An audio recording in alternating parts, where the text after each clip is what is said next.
Welcome to another edition of the Business Builders podcast, the podcast that's dedicated to the UK trade and construction industry. Today's guest is the founder and MD of Kalkwarf Architects. That's Leon Kalkwarf. Leon, how did your journey start? How did you Morning, you Ray. arrive here? Yeah, well, it's been a long journey. I arrived in the UK in 1997. After studying in South Africa. Obviously, you can tell by my accents, I'm not a native Not a local. from the UK, but so arrived in 1997. Worked for a West End practice for about 6 years, doing all sorts of very high-end, prestigious projects, from football stadiums to all sorts of stuff. I did a project out in Germany at the Volkswagen plants, which was the Bentley Pavilion. So had a very sort of broad range of project experience with them, and it was a great starting point. I then had to obviously do my part 3, which is the architectural professional examination. Got through that, and then set up on my own. Are the qualifications from South Africa to here different? Did you have to go through a whole different string of qualifications, or did they meet the requirements here? My university qualifications were recognised. Right. The professional qualifications weren't. So Right. although I'd done them in South Africa, I had to redo them here in the UK, which is actually the right thing to do, because it's a case of you don't know what you don't know. So it was a really good way of filling in the gaps. I'd had sort of 5.5 years of really good experience, but sort of the part 3 course and the examination gave me a really good sort of foundation and filled in those gaps. So it was a very good thing to do, and I it was almost essential, really, to get going. And was that in when you were doing that? Was that architect practice like a varied kind of practice, or did it specialize in any one area? Well, they were mainly sports architects, Right. so okay. They did a lot of work on Chelsea Football Stadium, and we worked on Fulham. There were all sorts of they were mainly a sports architect, but we also did a lot of other work. So I had a really good sort of foundation. And it was always your intention to go off on your own? Was it kind of, did you have this kind of plan in your head, or did it just evolve? The opportunities arrived. Well, my father had always. I think you look upwards to your, to people above you. So my father had always been if you want to call it a businessman.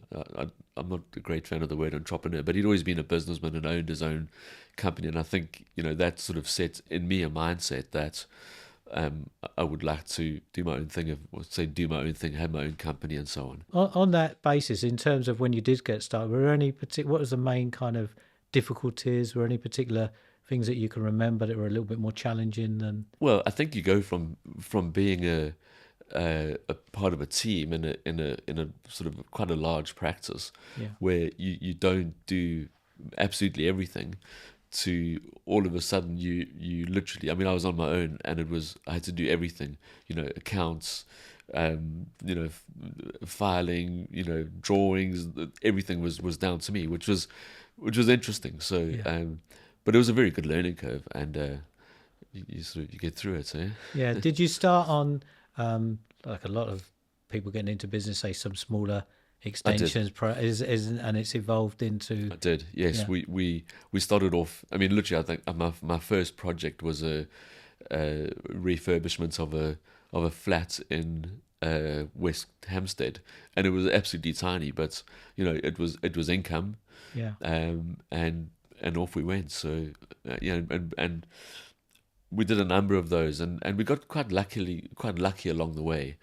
I think I told you the story a while back where I'd looked at a scheme with a friend of my brother's, and it was a shell in quite a large development, and the developer didn't know what to do with it, so he wanted to sell it. And I did a sketch scheme, had some graphics done for it, and he ended up not doing it. But I got a call from the agent, who I got on really well with, to say, this chap we've got this developer coming in to have a look. Would you mind sending us the floor plans?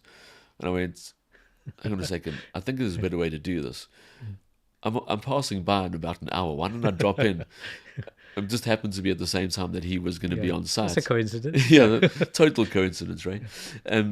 So I've sort of stopped in with the plans, had a chat with him, and I'm still working with that same developer today. We've done projects sort of around the world in Oh wow. Caribbean and or Switzerland, Caribbean, Bahamas, Mallorca. So and I'm still working with the guy. So So those are residential for high net worth individuals. That well, sort of yeah, thing. well Yeah. Yeah. he's a speculative developer. Oh, So I see. Okay. so he does. Mm. He'll develop. He almost does one-offs, but he'll develop, sell, move on to the next one. But we've done some pretty high-end. We did a 25,000 square foot house Wow. in the Caribbean. Yeah. I think I've told you about the chalet that we did in Zermatt, Yeah. which There's was lovely images on the site as well. correct. Yeah. Yes, indeed, and that's just one. I mean, this has nothing to do with me, but it's just won the best ski chalet in the world for the 6th year running. So, Congratulations. so they're well, yeah, they flying and Yeah. Those projects, have you been able to leverage those to pick up a lot of the work that you do in London and around London? Or I know it's a different type of marketplace, but has there been any kind of synergy between the two? in a sense, yes. I'm trying to think if there's any sort of direct sort of correlation between any of them, but we have had some.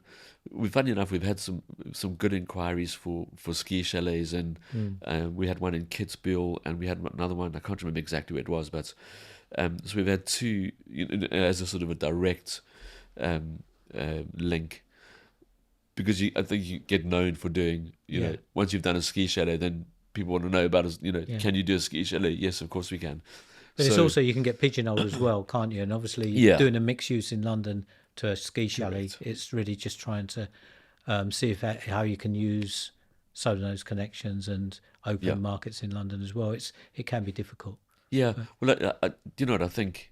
Design is design, and architecture is architecture. So, we've always tried not to pigeonhole ourselves as one specific sort of thread of design or construction. And I've always said to the guys, we've somehow ended up in a very high end atmosphere, if you want to put it that way. So and I think that's mainly the clients that we've managed to pick up along the way. They're all very focused on that sort of 5-star luxury and up. We never set out to be that, but we've somehow ended up in that space.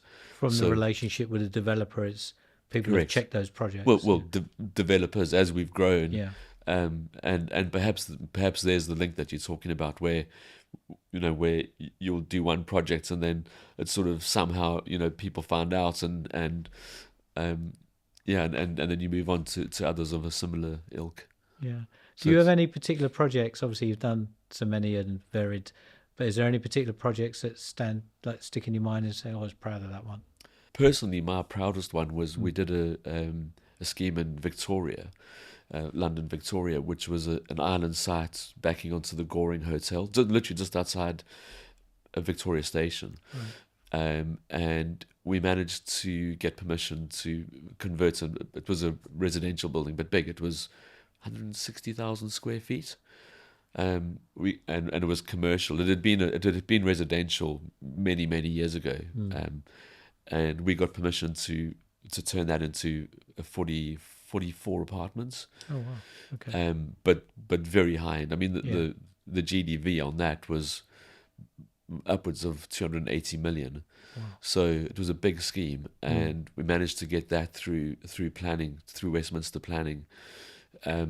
And they're busy building it at the moment, so we sadly weren't involved in the construction, but because the clients ended up selling the building. But that was I remember sitting with Robert Davis, the head of Westminster Planning, when we had to sort of present the schemes. I think we had 6 or 7 so-called pre-app meetings with him. Those were the days before pre-apps were formal, but you had to go and see the head of planning, Robert Davis, and he rubber stamped it and said that he actually liked the scheme, and he could understand that in order to regenerate this listed building, that we needed there was a viability, and in order to spend £7 million on the facades and the roofs and so on, bringing this beautiful building back to its glory days, that we needed something back from them.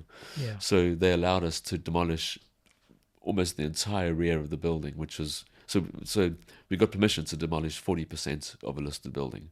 Wow. And Robert Davis's Unusual, yeah. Robert Davis's words, literally to us, was, "This is a fundamental mind shift for Westminster planning." Yeah. So that's I think I might put that on my epitaph one day.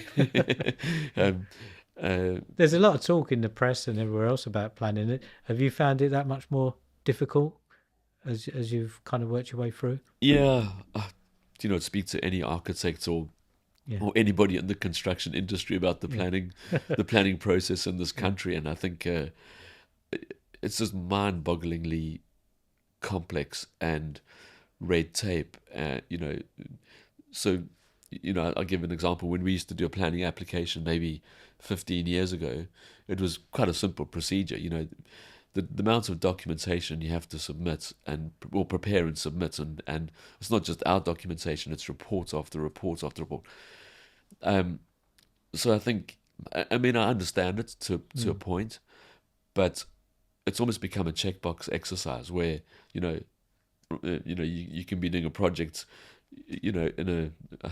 on top of a mountain, and you have to have a flood risk assessment, and it just doesn't make sense. Yeah. But they've got to tick the boxes, as you say. they've got to tick the box.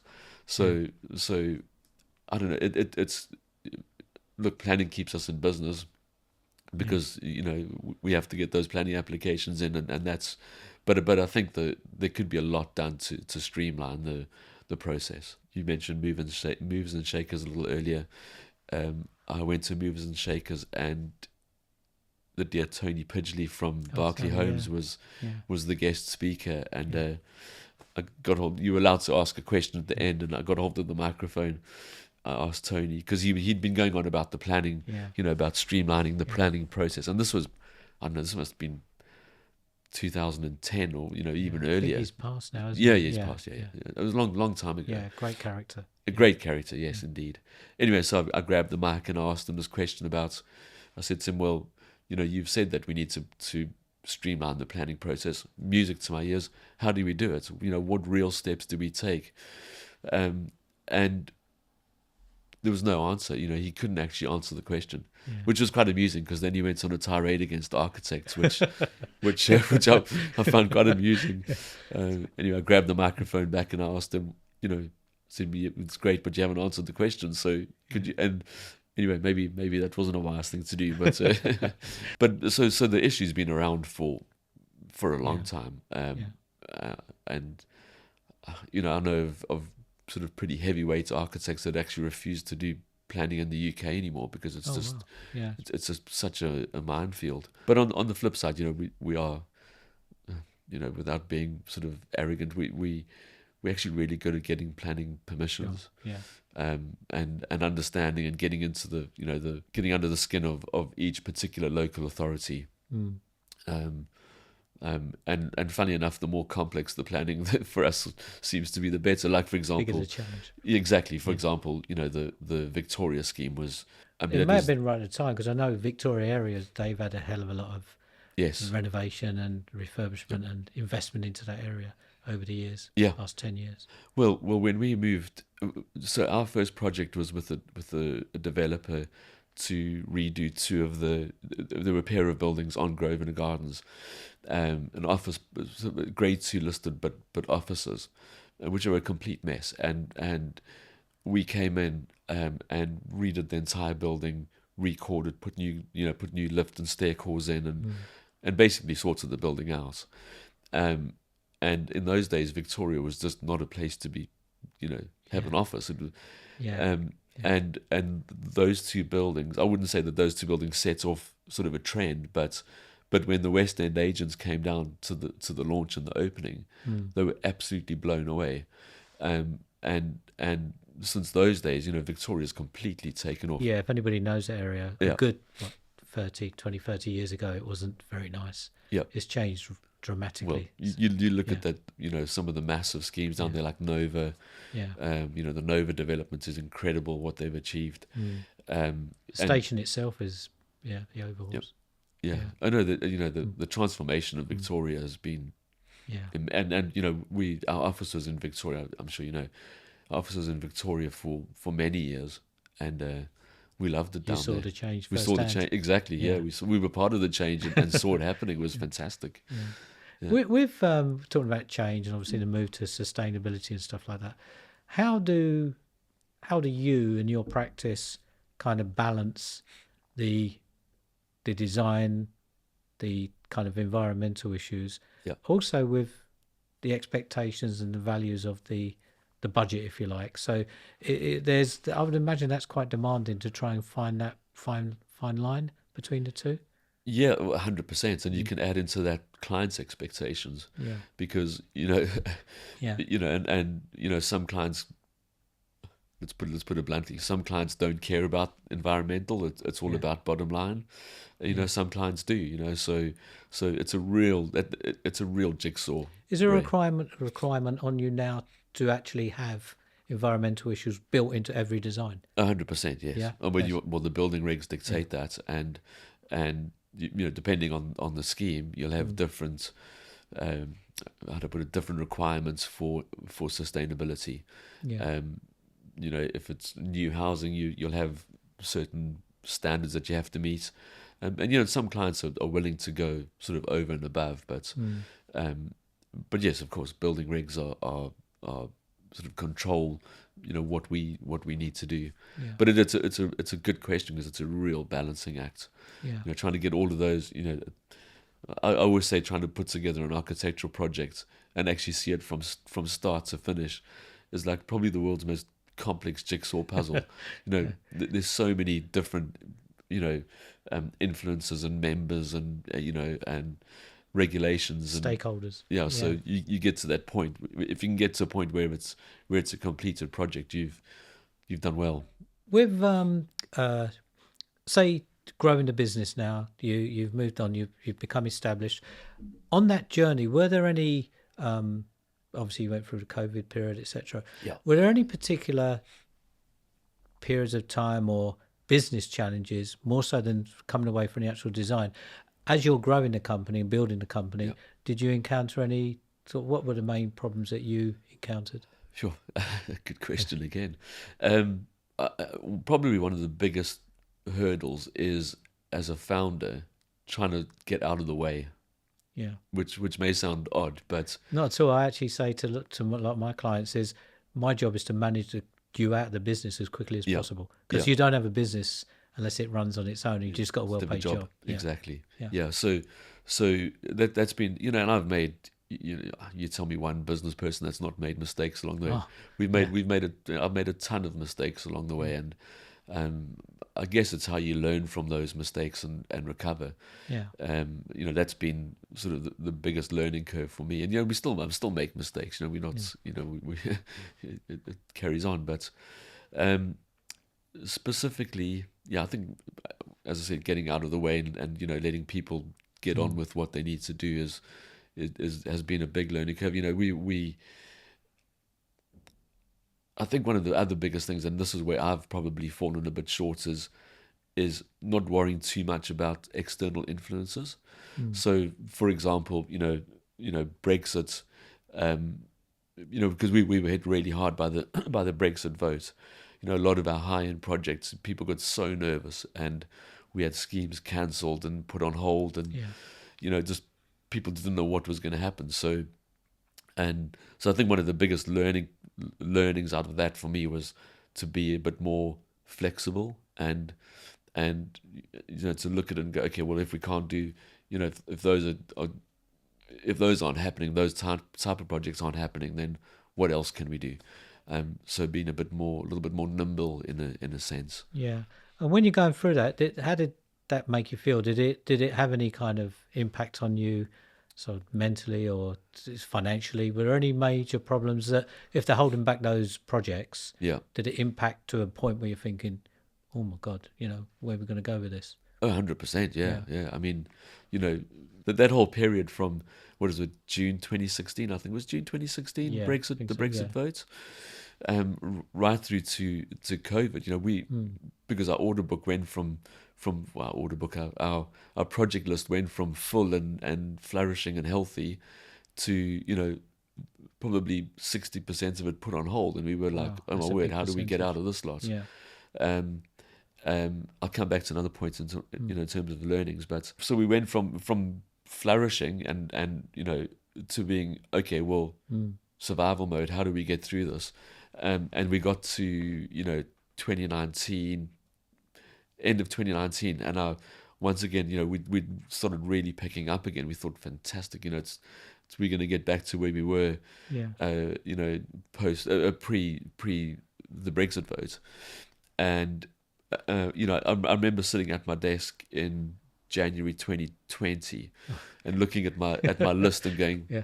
this is going to be a great year, and our projections were healthy, and we were just like, this is fantastic, we're really good, good to go. And by the middle of March, everybody was working from home.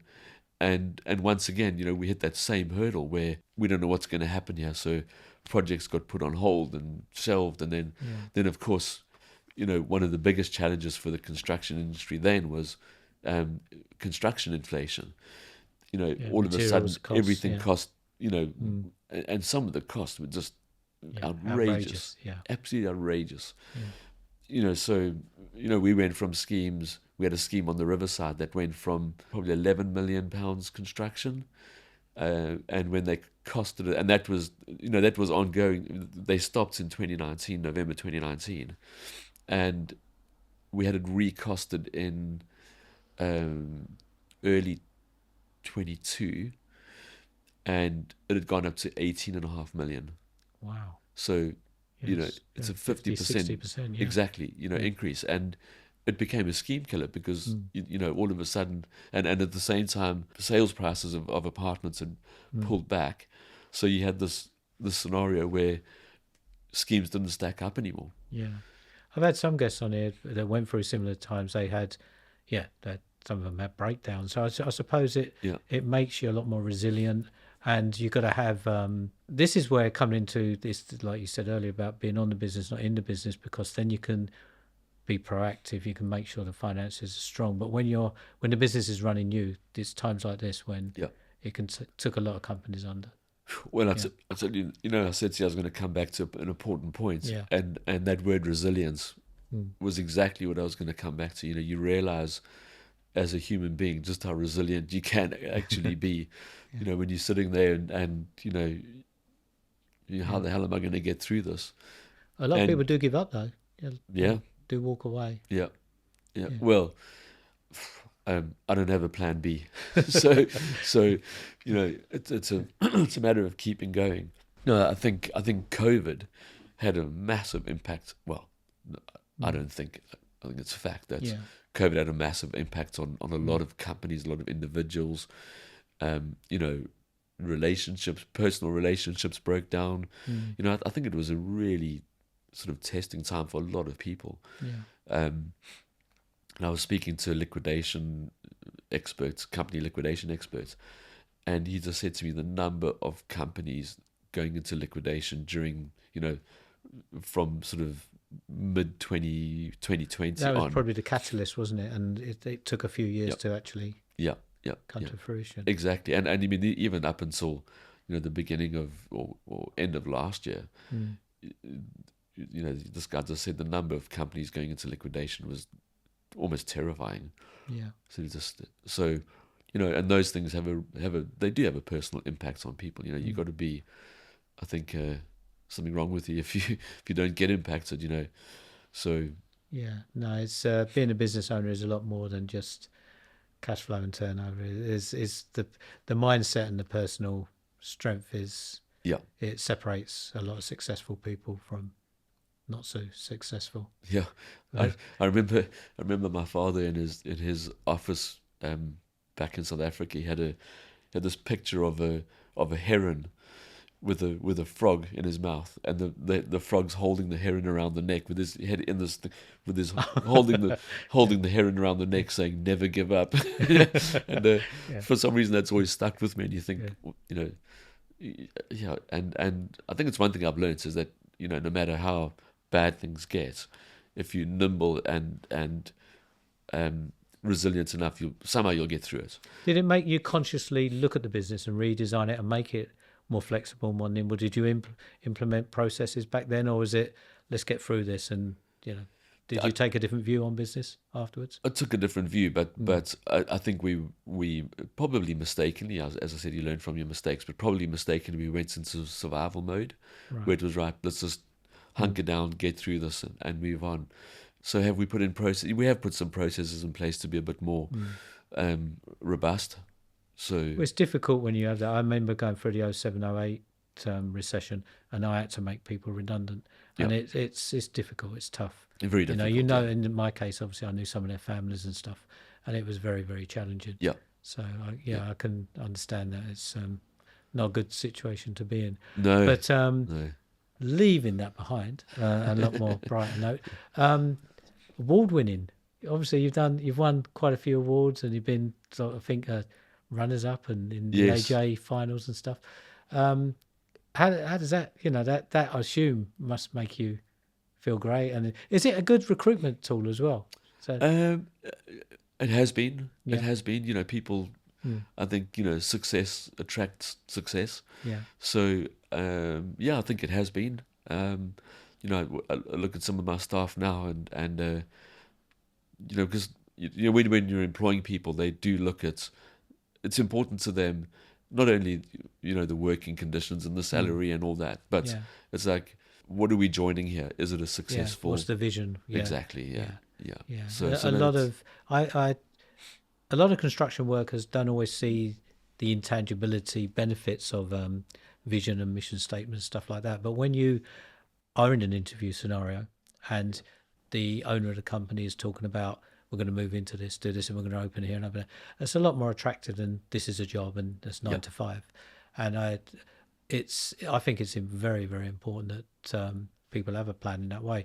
With regards to your business, is it obviously I noticed that you do commercial, you've done obviously the residential. Is there a particular direction that you intend to go on down the road, or is it really just kind of working with what you've got at the moment?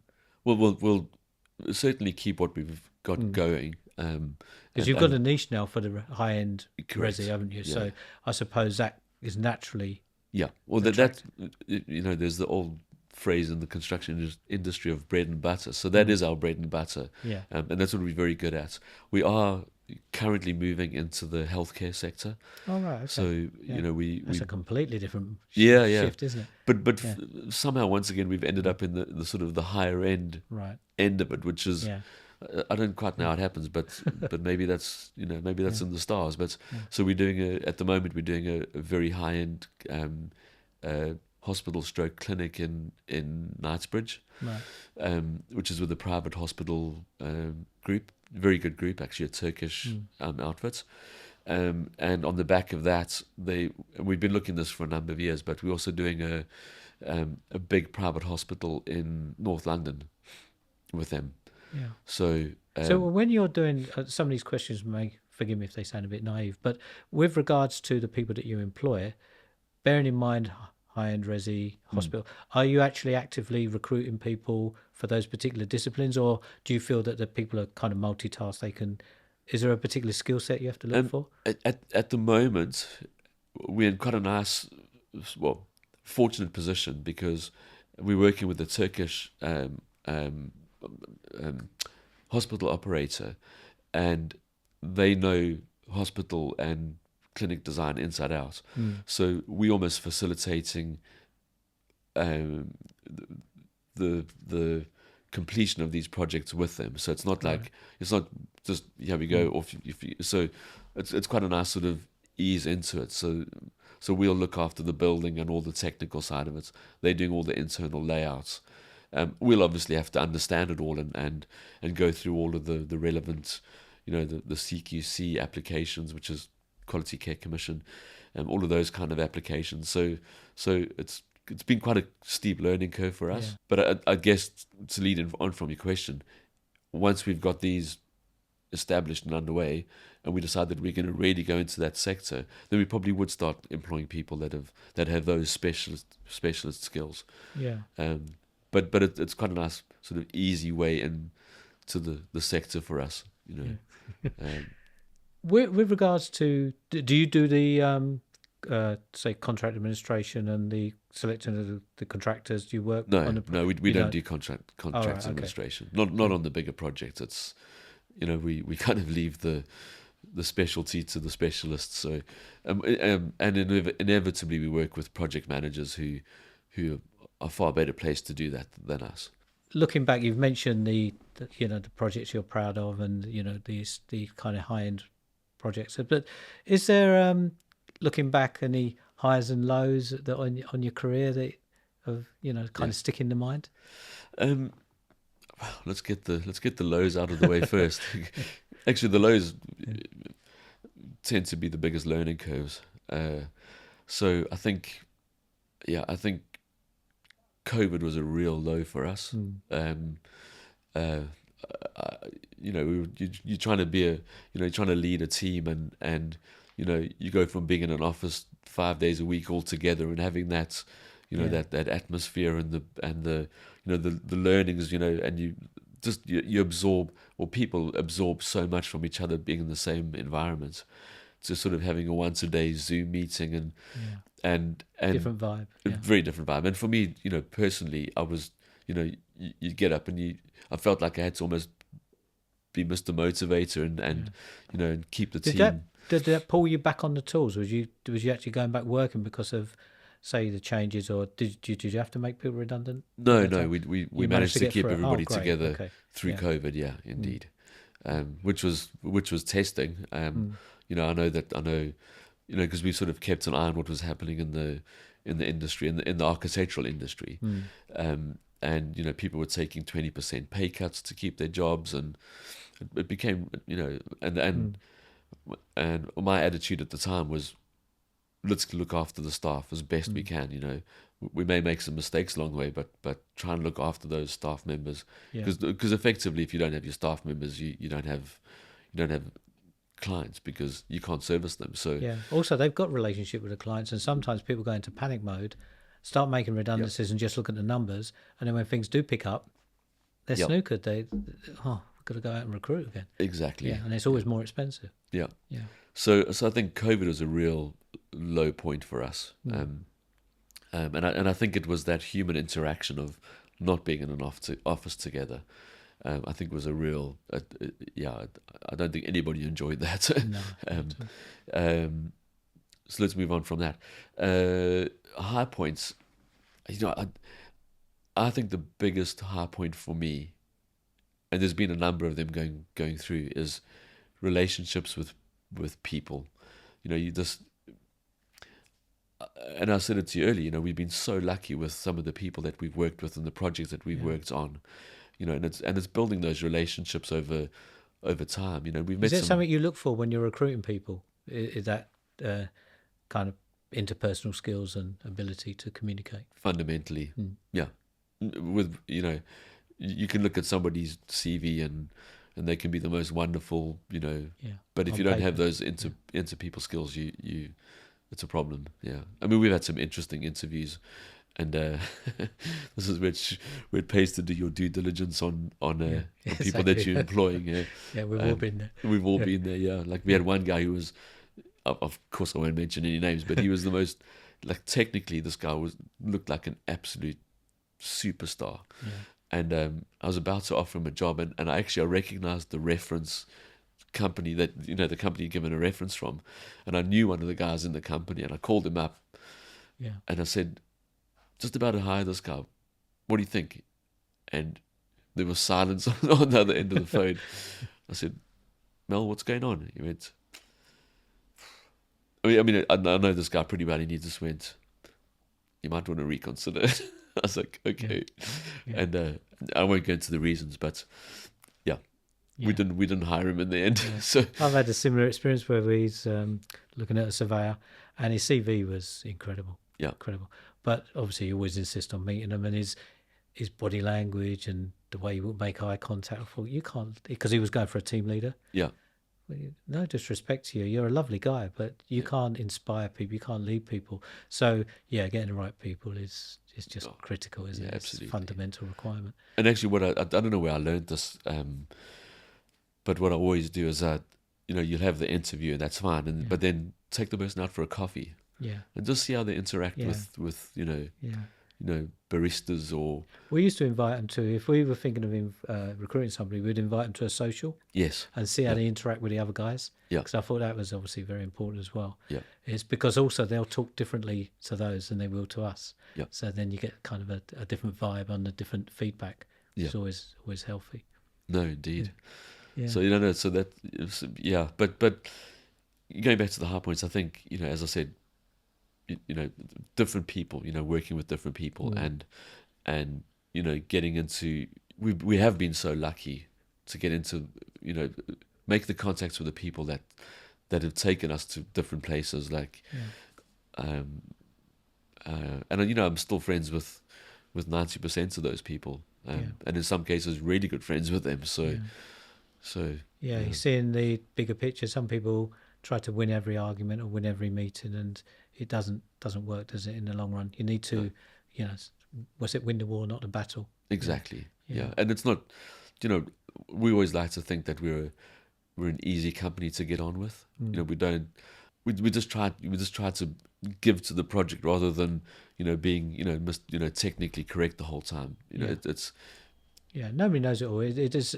I think it's also a sign of human. Not being afraid to ask for help or admit that you've made a mistake, or Yeah. a little bit of guidance. I think that says a lot more about the person than actually hiding it. Yeah. So, and the company. Yeah, With and you're absolutely right, Ray.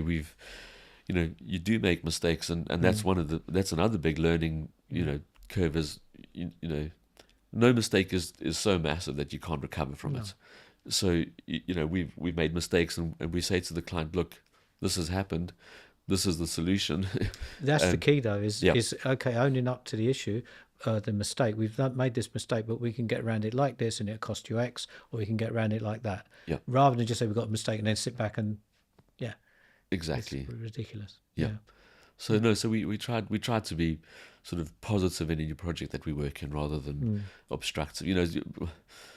We've all had those consultants that are more obstructive than necessary, and it just doesn't make for a happy sort of project team. Yeah. With the industry, obviously you got the advent of AI and all these. When I had my construction company, a lot of it was hard copies, but now everything is digital and everything is moving forward. Can you see, where do you see the industry going? Is there a particular?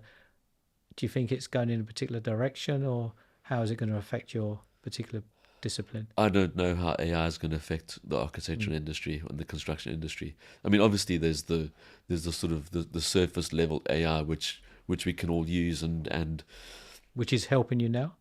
We use it to a limited extent. Yeah. I mean, everybody uses the basics like ChatGPT and so on, but how it's going to affect our industry long term, it's such a good question, and I wouldn't profess to be the sort of the leader in terms of AI, but it's certainly something that we're looking into, is how we how we can and what the opportunities are, because I think it will create opportunities. Everybody seems to. It's probably like the Industrial Revolution. Everybody seems to think that this is it's gonna kill jobs, it's gonna replace people, but it might do. But other opportunities will open up. So I think that's it's having that open mind to the fact you can create new opportunities rather than see it as a hindrance. Yeah. But again, I think people can also overthink it, and as if they sit back and it's going to do everything. You need to find that balance, don't you? Yeah. It's but there's a myriad now of, say, operating business softwares. There's a load of software out there for kind of organising the businesses and helping the business. But in terms of professional discipline, then that may be an area that's got to be a little bit more explored. Yeah. Well, I guess there's two parts of this. There's business, purely as business, and then there's Yeah. architecture, and Yeah. and so leaving the business aside, it's how AI can influence architecture and Mm. and indeed assist. Can it streamline processes and help on that? So I mean, we do use it to, as I said, to a limited extent. Are there particular, as I mentioned, the operating softwares for businesses? Are there any bespoke or architectural software packages at the moment that are helping uh, your industry? This is something that's beyond my pay grade, Ray. Okay, no, it's fine. I wasn't. I was But just I wondering. do know Mm. of certain. I think Autodesk Mm. are bringing out a version of Revit, which is the Oh, three Revit. D Yeah, I BIM know Revit. modeling, Yeah. which is going to Mm. be AI driven. Now, what that Mm. actually means, I'm not. I don't know, Mm. but it's certainly something that some of the staff and so on are looking into Yeah. to see. We don't know where we're going to go with it. It No. could be revolutionary or. But look, I think AI is going to have a massive effect on us as a human race. Sure. Yeah. Um, I think it is already actually. Yeah. I don't know if you follow any of the, the podcasts but I find it absolutely fascinating. There's other podcasts than this one. Oh, okay. Yeah, oh, Yeah, yeah. Joe sorry. Rogan's not. Yes, yeah, He's not shaking in his boots. yeah. Yeah. Ray Rogan. Um, there's a guy called Mo Fordat who was I think he was the ex-head of Right. Okay. I haven't seen that. Google AI, Mm. um, and you listen to his podcast, and he's absolutely terrified of AI in Oh, terms right. of in Okay. terms of the impact that it could have on Mm. us as a species in a way. Yeah. And I mean, it all comes down to it's when AI decides that us as humans are no longer necessary, Yeah. and that's scary. I have read that in some they're obviously doing all these experiments, but AI can actually replicate the human DNA and stuff like this, and they can. It's frightening if you want to go down that kind of thought Yeah. process. What potentially could happen? Because that is, that's seriously worrying if it can Yeah. get to that kind of level. But yeah, potentially as as good as it is, it can be as negative as it possibly Yeah. can. So it's trying to control it, isn't it? Yeah. Yeah. With regards to any, say, budding architects that Mm. are listening to this, are there any kind of sort of advice you would give, or any, perhaps there's somebody in South Africa who's thinking, I've just finished my university, get me a backpack and I'll fly over to the UK. Is there any kind of lessons that you've learned that could be kind of words of wisdom for people listening? I think the biggest thing is to be a people person, really. Mm. If you no matter what it is, if you're looking for employment or you're looking for to start your own company or whatever the case is, you have to have those people skills. Yeah. I think it's probably fundamentally important. As I said earlier, you can be the best designer and architect in the world, and if you don't have those interpersonal skills, and that can take on any shape. You can be eccentric or friendly or whatever it is, but having some kind of interpersonal skills, I think, is vitally important. Yeah, don't get wrapped up in your own self-importance. Exactly. At the end of the day, we just admit we don't know it all and surround yourself with good people. And to be honest with you, as architects, we're in a service industry. We, if you boil it down, we sell information, but we're there to service clients and projects, and there's no point in getting wrapped up in your own self-importance. Yeah. And then is that for the? I mean, our mindset is what's good for the projects and the clients, not what's good for our portfolio and what's going to get us the next project. And I think that's why we've worked with people for 20. What's our longest standing clients is 23 years now. So there is a saying, isn't there? I remember John Lennon used to say, you're only as good as your last project. Yeah. So make sure that one is on point. Yep. Yeah. Yep. So we try and look after our clients well. Yeah. I suppose every architect says that, but honestly, so as a young person coming over from South Africa or a young person going into architecture, just really focus on those people skills. I think is probably above everything else. Yeah. And from a business perspective, after COVID and say the management process is looking at the business holistically, did you sort of implement more controls, say financial controls, or is there something now that you focus on and say, okay, that's my scorecard, that's what those figures are what I focus on? Is there have you kind of did that kind of change your mindset Um, on the business? it's changed the mindset. We're still busy implementing processes at the moment, Right. to especially on the financial side of it. We, as I said to you, we went into sort of a survival mode, and in a sense, we're still sort of getting out of that. But there are processes that we're putting in place for, for the financial. Yeah. We've got good financial control, but it's Yeah.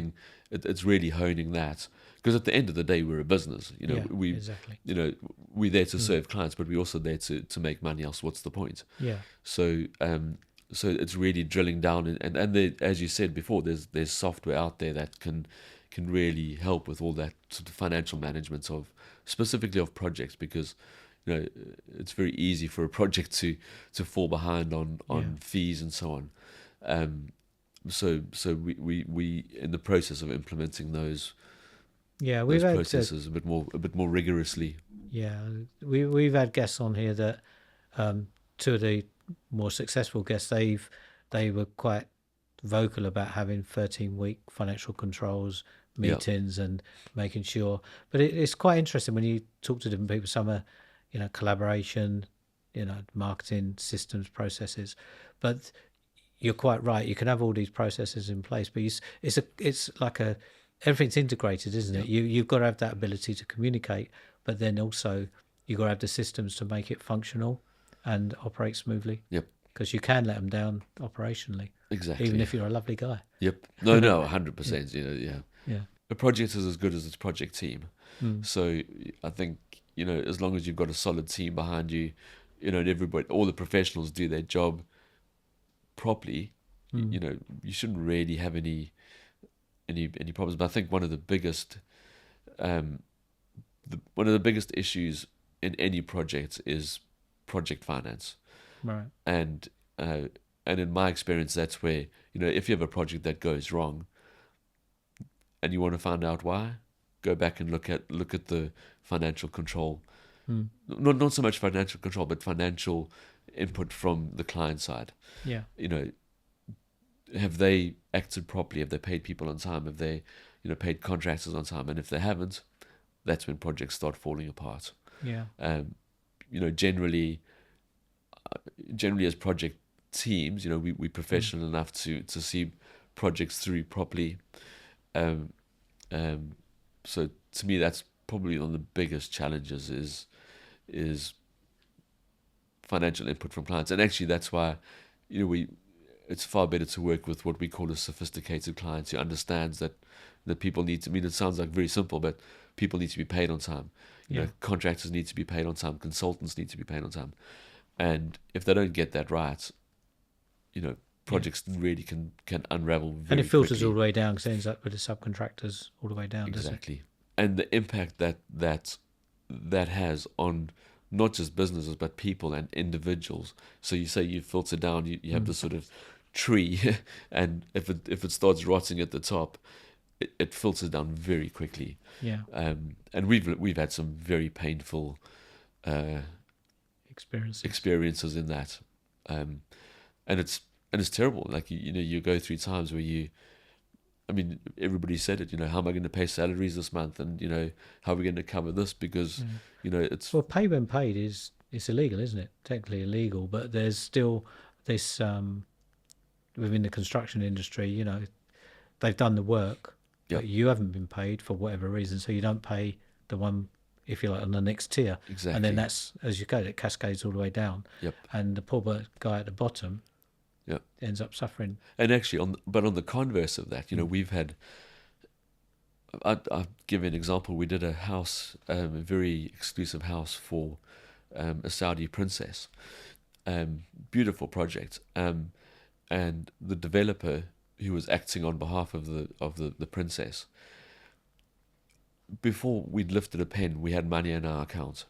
Right. And that project ran like clockwork. I mean, we had some issues on site where a wall fell over, but that was because the contractor hadn't acted properly. But in general, it was the smoothest project. Everybody got paid on time. There was no issue, and nobody had an excuse not to do what they were supposed to do.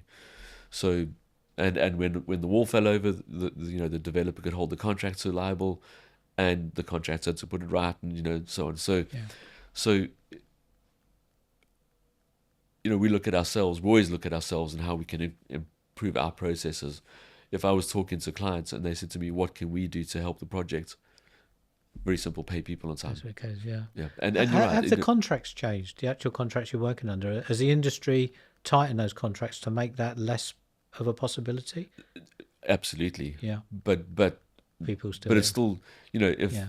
you can have a contract, but if you're not performing on the contract, it means that the project can unravel very quickly. Yeah. But the upshots of it is if you act properly, Yeah. and there's nothing better than doing a project like that where Yeah. the financial controls are there and the finances are there. It's all paid properly, and it works like clockwork, and it just makes for a When very there's no distractions, you can just focus on the project itself. and at the end of the day, you end up with the client ends up with a better product because it's built properly, it's built on time. There's no delays, there's no stop starts. So it just makes for a better product for them at the end of the day. Yeah. It sounds very simple, doesn't it? But Yeah. In practice. if only the world worked like that in Yeah. the whole. But Well, when you see some of these major contractors, unfortunately, going to the wall, invariably it's financial. 9 times out of 10, 9.5 times out of 10. yeah, Yeah. indeed. Yeah, because a lot of people run finances onto another project and then run it. All of a sudden, the cash gap is enormous. Yeah. And they're trying to feel it's And actually, the sad thing is, it's generally the little guys underneath that get hammered. Yeah.